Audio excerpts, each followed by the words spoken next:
এই বন্ধু জানোস আজকে না শুনছি একটা বক্তা আসবে এবং খুবই ভালো বক্তা, আত্মা শুদ্ধি করতে পারে সে। আত্মা শুদ্ধি মানে? আত্মা শুদ্ধি আবার কি? আর কোন ব্র্যান্ডের বক্তা আসতেছে? হ্যাঁ বেটা, বক্তা কি কোনো ব্র্যান্ডের হয়? ইসলামিক বক্তা, ইসলামিক কথা বলবে, আমরা শুনবো, এটাই তো বক্তা। আরে বন্ধু, তুই কিছু জানোসই না তাহলে।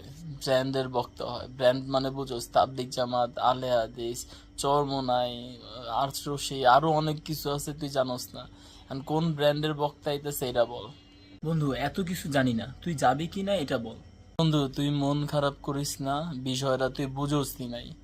কারণ কিছুদিন আগে মনে কর যে আমি একটা তাবলিকের বয়ানে গেছিলাম, ঠিক আছে? আমি জানতাম মনে এটা কোন বয়ান, যা দেখি মারামারি লেগে গেছে।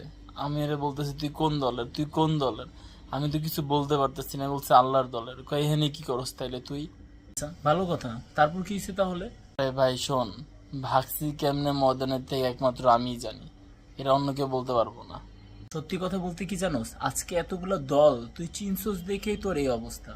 কোন দলে যাবি, কি করবি, হ্যান করবি, ত্যান করবি।